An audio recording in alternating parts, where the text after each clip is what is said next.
আল্লাহর রহমতে আলহামদুলিল্লাহ সুস্থ। আমি দোয়া করি প্রত্যেকটা সন্তানকেই তার বাবা মার কোলে ফিরিয়ে দেখ সুস্থ অবস্থায় যত দ্রুত সম্ভব। এটা প্রত্যেকটা বাচ্চাদের জন্যই দোয়া রইল। আল্লাহ পাক আমার সন্তানকে যেভাবে সুস্থ অবস্থায় ফিরিয়ে দিচ্ছে প্রত্যেকটা সন্তানকেই সুস্থ অবস্থায় ফিরিয়ে দিচ্ছে। ও যতটুকু বার্ন হয়েছিল আপনার হাতে প্রবলেম হয়েছিল আর কানে, তো আল্লাহর রহমতে ঠিক আছে, হাতটা কমপ্লিট হয়ে গেছে সুস্থ, আর কানটা হালকা একটুই আছে, এটা আল্লাহ চাইলে দ্রুতই সুস্থ হয়ে যাবে। ও ছিল হায়দার আলী ভবনে, ওদের ক্লাস কক্ষেই ছিল। অ্যাকচুয়ালি ও সময় তো ও খুব নার্ভাস ছিল, আতঙ্কিত ছিল, আর হচ্ছে আপনার মানে খুব চিৎকার করতেছিল, পড়ে গেছিল হাতে, তখন খুব চিৎকার করতে হচ্ছিল, শুধু কান্না করতেছিল আর কি।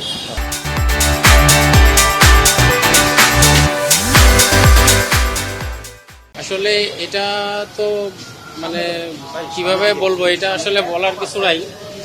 মানে এটা আল্লাহর কাছে লাখ কোটি শুকরিয়া যে আল্লাহ পাক, আমি দোয়া করি প্রত্যেকটা সন্তানকেই তার বাবা মার কোলে ফিরিয়ে দেখ সুস্থ অবস্থায় যত দ্রুত সম্ভব। এটা প্রত্যেকটা বাচ্চাদের জন্যই দোয়া রইল। আল্লাহ পাক আমার সন্তানকে যেভাবে সুস্থ অবস্থায় ফিরিয়ে দিচ্ছে প্রত্যেকটা সন্তানকেই সুস্থ অবস্থায় ফিরিয়ে দিচ্ছে।